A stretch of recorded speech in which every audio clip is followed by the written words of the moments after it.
ಸ್ನೇಹಿತರೆ, ಮೀಡಿಯಾ ಮಾಸ್ಟರ್ಸ್ಗೆ ಸ್ವಾಗತ ಸುಸ್ವಾಗತ. ಗೆಳೆಯರೆ, ವಿಶ್ವ ಮತ್ತೊಂದು ಸುತ್ತಿನ ಆರ್ಥಿಕ ಕುಸಿತವನ್ನು ಕಾಣಲಿದೆಯಾ ಅಥವಾ ಚೈನಾ ಮಾತ್ರ ಈ ಬಾರಿ ಆರ್ಥಿಕವಾಗಿ ತೀವ್ರ ಸಂಕಷ್ಟಕ್ಕೆ ಈಡಾಗತ್ತಾ? ಚೈನಾದ ಆರ್ಥಿಕ ಸಂಕಷ್ಟ ಜಗತ್ತಿಗೆ ಸಂಕಷ್ಟವನ್ನು ತಂದೊಡ್ಡುತ್ತಾ? ಅಮೆರಿಕಾದ ನಂತರ ಎರಡನೇ ಅತಿದೊಡ್ಡ ಆರ್ಥಿಕತೆ ಅನ್ನಿಸ್ಕೊಂಡಿರೋ ಚೈನಾ ಎಡುತ್ತಾ ಇರೋದು ಎಲ್ಲಿ? ಅಲ್ಲಿನ ರಿಯಲ್ ಎಸ್ಟೇಟ್ ಕಂಪನಿಗಳು ಹಣದ ಬದಲಿಗೆ ತರಕಾರಿ, ಹಣ್ಣು, ಗೋಧಿ ಏನು ಬೇಕಾದರೂ ಕೊಟ್ಟು ಮನೆಗಳನ್ನು ಖರೀದಿ ಮಾಡಿ ಅಂತ ದುಂಬಾಲು ಬೀಳ್ತಾ ಇರೋದು ಯಾಕೆ?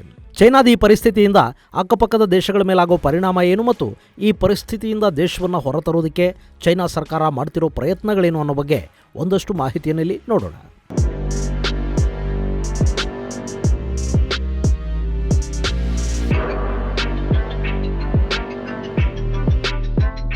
ಗೆಳೆಯರೆ, ಚೈನಾ ಜಗತ್ತಿನ ಎರಡನೇ ಅತಿದೊಡ್ಡ ಆರ್ಥಿಕತೆಯನ್ನು ಹೊಂದಿರುವ ದೇಶ. ಈ ಹಿಂದೆ ಅಮೆರಿಕಾದ ನಂತರ ಜಪಾನ್ ಇತ್ತು. ಆದರೆ ಜಪಾನನ್ನ ಹಿಂದಿಕ್ಕಿ ಚೈನಾ ಆ ಸ್ಥಾನವನ್ನು ಆಕ್ರಮಿಸಿಕೊಂಡು ಆಗ್ಲೇ 10 ವರ್ಷಗಳಾಗ್ತಾ ಬರ್ತಾ ಇದೆ. ಚೈನಾದ ಆರ್ಥಿಕತೆ ಅಂದ್ರೆ ಈಗ ಬರೀ ಚೈನಾ ಅಲ್ಲ, ಅದು ಜಗತ್ತಿನ ಆರ್ಥಿಕತೆಯ ಜೊತೆ ತಳುಕು ಹಾಕೊಳ್ಳೋ ಮಟ್ಟಕ್ಕೆ ಬೆಳೆದಿದೆ. ಚೈನಾ ನಾನಾ ದೇಶಗಳಿಗೆ ಸಾಲ ಕೊಟ್ಟಿದೆ, ನಾನಾ ದೇಶಗಳಲ್ಲಿ ಹೂಡಿಕೆ ಮಾಡಿದೆ, ಗಣಿಗಾರಿಕೆಗಳನ್ನು ನಡೆಸ್ತಾ ಇದೆ, ವಿದ್ಯುತ್ ತಯಾರಿಕಾ ಘಟಕಗಳನ್ನು ಹೊಂದಿದೆ. ಆ ದೇಶಗಳ ಆರ್ಥಿಕ ಪ್ರಗತಿ ಮತ್ತು ಕುಸಿತ ಕೂಡ ಚೈನಾದ ಮೇಲೆ ಡಿಪೆಂಡ್ ಆಗುವಷ್ಟು ಚೈನಾ ಇವತ್ತು ಬೆಳೆದಿದೆ. ಇದು ಚೈನಾದ ವಿಷಯದಲ್ಲಿ ನಮ್ಮ ಕಣ್ಣಿಗೆ ಕಾಣೋ ಅಂಶ. ಆದರೆ ನಿಜವಾಗ್ಲೂ ಚೈನಾದ ಆರ್ಥಿಕ ಪರಿಸ್ಥಿತಿ ಅಷ್ಟೊಂದು ಗಟ್ಟಿಯಾಗಿದೆಯಾ?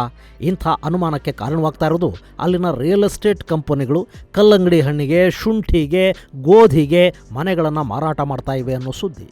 ಇದನ್ನು ಕೇಳಿ ನಿಮಗೆ ಆಶ್ಚರ್ಯ ಅನ್ನಿಸಬಹುದು. ಈ ಹಿಂದೆ ನಮ್ಮಲ್ಲಿ ವಸ್ತುಗಳನ್ನು ಕೊಟ್ಟು ವಸ್ತುಗಳನ್ನು ಪಡೆಯುವ ಒಂದು ವಸ್ತು ವಿನಿಮಯ ಪದ್ಧತಿ ಇತ್ತಲ್ಲ, ಅದೇ ಥರದ ಪದ್ಧತಿಯನ್ನು ಚೈನಾದ ಗೃಹ ನಿರ್ಮಾಣ ಸಂಸ್ಥೆಗಳು ಪಾಲಿಸೋದಕ್ಕೆ ಶುರು ಮಾಡಿವೆ. ಅಲ್ಲಿನ ಪಟ್ಟಣ ಹಾಗೂ ಗ್ರಾಮೀಣ ಭಾಗಗಳಲ್ಲಿ ಮನೆ ಖರೀದಿ ಮಾಡೋದಕ್ಕೆ ರೈತರು ತಾವು ಬೆಳೆಯುವ ಧಾನ್ಯಗಳನ್ನು ಹಾಗೂ ಇನ್ನಿತರ ಪದಾರ್ಥಗಳನ್ನು ಕೊಡೋದಕ್ಕೆ ಅವಕಾಶವನ್ನು ಕಲ್ಪಿಸಲಾಗಿದೆ. ಆ ಪದಾರ್ಥಗಳನ್ನು ಮಾರುಕಟ್ಟೆಯಲ್ಲಿ ಮಾರಾಟ ಮಾಡಿ ಕಟ್ಟಡ ಮಾಲೀಕರು ತಮ್ಮ ಹಣವನ್ನು ಪಡ್ಕೊಳ್ತಾರೆ. ಇದು ರೈತರಿಗೆ ಅನುಕೂಲ ಕಲ್ಪಿಸಿಕೊಡೋದಕ್ಕೆ ರಿಯಲ್ ಎಸ್ಟೇಟ್ ಕಂಪನಿಗಳು ರೂಪಿಸಿರುವ ಸ್ಕೀಮ್ ಅಲ್ಲ.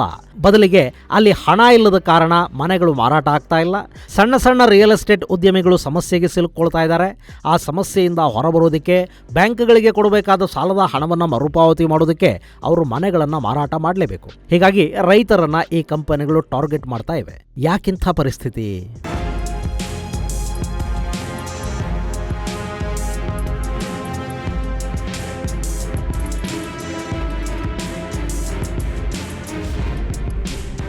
ಗೆಳೆಯರೆ, ಚೈನಾದ ಸರ್ವಾಧಿಕಾರಿ ಶಿ ಜಿನ್ಪಿಂಗ್ ಅವರ ಝೀರೋ ಕೋವಿಡ್ ನೀತಿ ಆ ದೇಶವನ್ನು ಈ ಪರಿಸ್ಥಿತಿಗೆ ತಂದು ನಿಲ್ಲಿಸಿದೆ ಅಂತ ಹೇಳಲಾಗ್ತಾ ಇದೆ.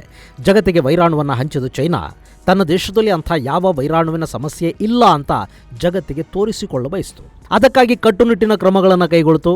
ಒಂದು ಹಂತದಲ್ಲಿ ಚೈನಾದ ಈ ಕ್ರಮಗಳು ಜಗತ್ತನ್ನು ನಿಬ್ಬೆರಗಾಗುವ ಹಾಗೆ ಕೂಡ ಮಾಡಿದ್ವು. ಮೊನ್ನೆಯಂತೂ 2 ಮತ್ತು 3ನೇ ಅಲೆಗಳ ಸಂದರ್ಭದಲ್ಲಿ ಚೈನಾ ತನ್ನ ಸಾಕಷ್ಟು ಪ್ರಮುಖ ನಗರಗಳಲ್ಲಿ ಲಾಕ್ಡೌನ್ ಅನ್ನು ಘೋಷಣೆ ಮಾಡಿತು. ಶಾಂಘೈನಂಥ ವಾಣಿಜ್ಯ ನಗರದಲ್ಲಿ 2 ತಿಂಗಳ ಕಾಲ ಲಾಕ್ಡೌನ್ ಇತ್ತು. ಅಲ್ಲಿನ ಜನ ಮನೆಗಳಿಂದ ಹೊರಬಾರದ ಹಾಗೆ ಕಟ್ಟುನಿಟ್ಟಿನ ಕ್ರಮಗಳನ್ನು ಕೈಗೊಳ್ಳಾಯಿತು.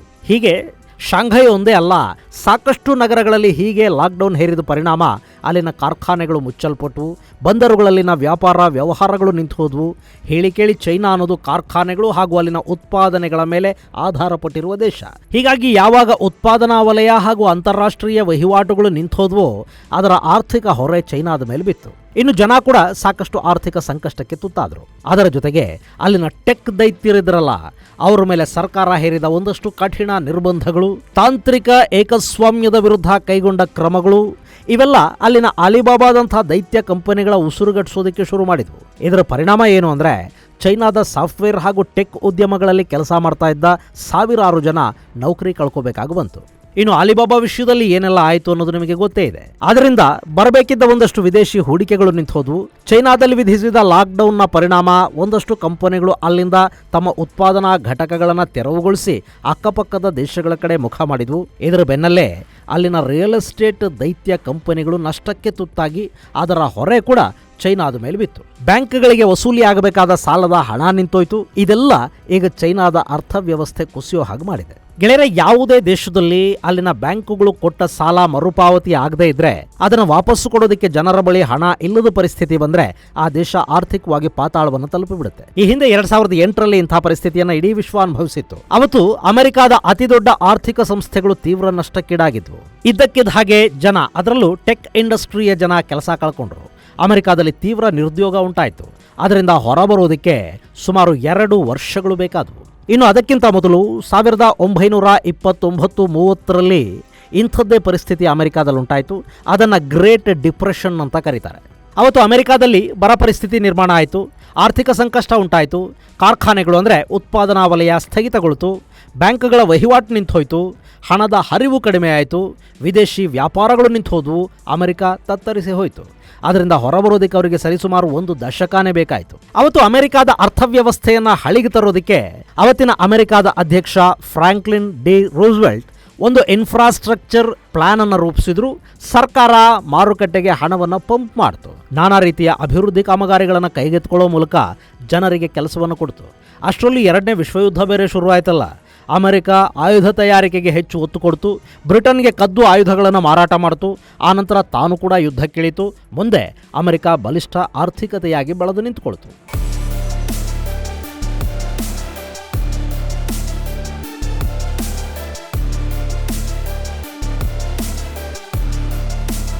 ಈಗ ಚೈನಾದ ಅರ್ಥವ್ಯವಸ್ಥೆ ಪಾತಾಳಕ್ಕಿಳಿದಿದೆ.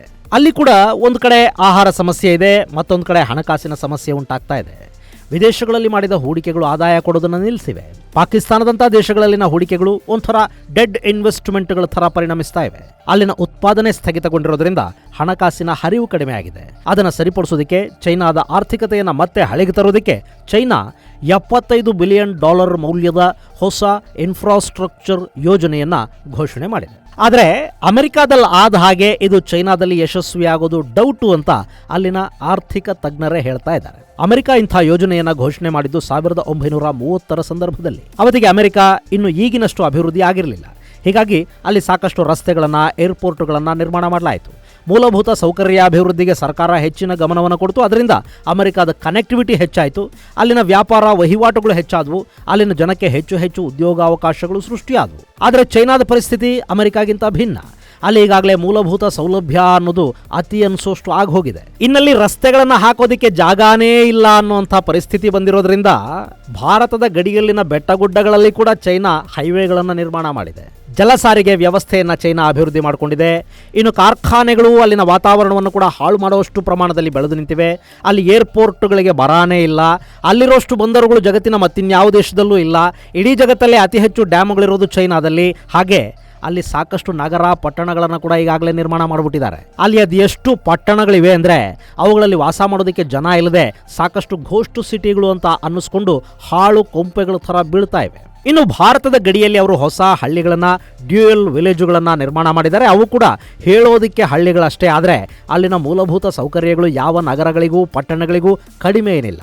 ಹೀಗೆ ಅಲ್ಲಿ ಈಗಾಗಲೇ ಇನ್ಫ್ರಾಸ್ಟ್ರಕ್ಚರ್ ಅನ್ನೋದು ಅತಿಯಾಗಿ ಹೋಗಿರುವಾಗ ಈಗ ಮತ್ತಿನ್ನೇನು ನಿರ್ಮಾಣ ಮಾಡ್ತಾರೆ ಅನ್ನೋದು ಒಂದು ಪ್ರಶ್ನೆ. ಇನ್ನು $75 ಬಿಲಿಯನ್ ಅಂದರೆ $7,500 ಕೋಟಿ. ಸುಮಾರು 150 ಕೋಟಿ ಜನ ಇರೋ ದೇಶದಲ್ಲಿ $7,500 ಕೋಟಿ ಪ್ಯಾಕೇಜ್ ಅನ್ನೋದಿದೆಯಲ್ಲ, ಇದು ಆನೆ ಹೊಟ್ಟೆಗೆ ಅರೆಕಾಸಿನ ಮಜ್ಜಿಗೆ ಸುರಿದ ಹಾಗಾಗತ್ತೆ ಹೊರತು ಇದರಿಂದ ಚೈನಾದ ಅರ್ಥವ್ಯವಸ್ಥೆಯನ್ನು ಸುಧಾರಿಸುವಷ್ಟು ಹಣ ಮಾರುಕಟ್ಟೆಗೆ ಬರೋದಿಲ್ಲ ಅನ್ನೋದು ಇನ್ನೊಂದು ವಾದ. ಇದೆಲ್ಲವನ್ನ ನೋಡ್ತಾ ಇದ್ರೆ ಚೈನಾದ ಅರ್ಥವ್ಯವಸ್ಥೆ ಕುಸಿದಿದೆ ಅನ್ನೋದು ಸ್ಪಷ್ಟವಾಗ್ತಾ ಇದೆ. ಅಲ್ಲಿ ನಿರುದ್ಯೋಗ ಹೆಚ್ಚಾಗಿದೆ ಅನ್ನೋದು ಈಗಾಗಲೇ ಕೆಲ ತಿಂಗಳುಗಳಿಂದ ಕೇಳಿ ಬರ್ತಾ ಇರೋ ಮಾತು. ಇನ್ನು ವಿಶ್ವ ಬ್ಯಾಂಕ್ ಹಾಗೂ IMFಗಳು ಕೂಡ ಚೈನಾದ ಆರ್ಥಿಕ ಬೆಳವಣಿಗೆಯ ಮುನ್ನೋಟವನ್ನು ಕಡಿಮೆ ಮಾಡಿವೆ. ಅವರ ಪ್ರಕಾರ ಬೆಳವಣಿಗೆ 4.5% ದಾಟುವುದಿಲ್ಲ. ಇನ್ನು ಮಾರ್ಗನ್ ಸ್ಟ್ಯಾನ್ಲಿ ಕೊಡ್ತಾ ಇರೋ ಮುನ್ನೋಟದ ಅಂದಾಜು 3.5% ದಾಟ್ತಾ ಇಲ್ಲ. JP ಮಾರ್ಗನ್ ವರದಿ ಕೂಡ ಚೈನಾದ ಆರ್ಥಿಕ ಬೆಳವಣಿಗೆಯ ಕುಸಿತದ ಬಗ್ಗೆ ಹೇಳ್ತಾ ಇದೆ.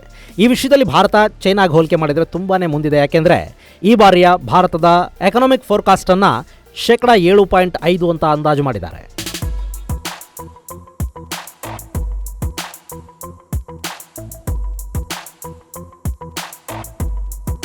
ಚೈನಾದ ಆರ್ಥಿಕ ಕುಸಿತ ಅನ್ನೋದಿದೆಯಲ್ಲ, ಇದು ಬರೀ ಚೈನಾಗೆ ಮಾತ್ರ ಅಲ್ಲ, ಅಕ್ಕಪಕ್ಕದ ದೇಶಗಳ ದೃಷ್ಟಿಯಿಂದ ಕೂಡ ಅಂಥ ಒಳ್ಳೆಯ ಬೆಳವಣಿಗೆ ಅಂತ ಅನ್ನಿಸ್ಕೊಳ್ಳೋದಿಲ್ಲ. ಗೆಳೆಯರೆ, ಇದನ್ನು ನಿಮಗೆ ಪ್ರತ್ಯೇಕವಾಗಿ ಹೇಳಬೇಕಾಗಿಲ್ಲ, ಇದು ನಿಮಗೆ ಗೊತ್ತಿರೋ ವಿಷಯನೇ. ಯಾವುದೇ ದೇಶದಲ್ಲಿ ಆಳುವವರ ವಿರುದ್ಧ ಆಕ್ರೋಶ ಮಡುಗಟ್ಟೋ ಸಂದರ್ಭದಲ್ಲಿ ಆರ್ಥಿಕ ಕುಸಿತ, ನಿರುದ್ಯೋಗ ಮುಂತಾದ ಸಮಸ್ಯೆಗಳು ತಲೆದೋರಿ ಸರ್ಕಾರದ ವಿರುದ್ಧ ಜನ ಸಿಟ್ಟಿಗೆ ಏಳ್ತಿದ್ದಾರೆ ಅನ್ನೋ ಸಂದರ್ಭದಲ್ಲಿ ಥಟ್ ಅಂತ ಜಾಗೃತಗೊಳ್ಳೋದು ದೇಶ ಪ್ರೇಮ ಅಥವಾ ದೇಶದ ಕುರಿತಾದ ಅಭಿಮಾನ. ಈಗ ಅಮೆರಿಕಾದಂಥ ದೇಶಗಳು ಇಂಥ ಪರಿಸ್ಥಿತಿಗೆ ತುತ್ತಾದಾಗ ವಿಶ್ವದ ಬೇರೆ ಯಾವುದಾದ್ರೂ ದೇಶದ ಮೇಲೆ ಯುದ್ಧ ಮಾಡಿಸುತ್ತವೆ, ಅಮೆರಿಕಾದ ಆಧಿಪತ್ಯವನ್ನು ಅಲ್ಲಿ ಪ್ರದರ್ಶಿಸುವ ಪ್ರಯತ್ನವನ್ನು ಮಾಡುತ್ತವೆ. ಇನ್ನು ಚೈನಾದಂಥ ದೇಶಗಳಾದರೆ ಅಕ್ಕಪಕ್ಕದ ದೇಶಗಳ ಮೇಲೆ ದಾಳಿಗೆ ಮುಂದಾಗುತ್ತವೆ. ಈಗ ಚೈನಾದ ಅಧ್ಯಕ್ಷ ಶಿ ಜಿನ್ಪಿಂಗ್ 3ನೇ ಅವಧಿಗೆ ಮತ್ತೆ ಅಧಿಕಾರಕ್ಕೇರೋ ಪ್ರಯತ್ನವನ್ನು ಮಾಡ್ತಾ ಇದ್ದಾರೆ. ಅಲ್ಲಿ ಅವರದ್ದೇ ಪಕ್ಷದ ಕೆಲ ಹಿರಿಯರು ಮತ್ತು ಕಿರಿಯರಿಗೆ ಶಿ ಜಿನ್ಪಿಂಗ್ ಆಡಳಿತ ಇಷ್ಟ ಆಗ್ತಾ ಇಲ್ಲ.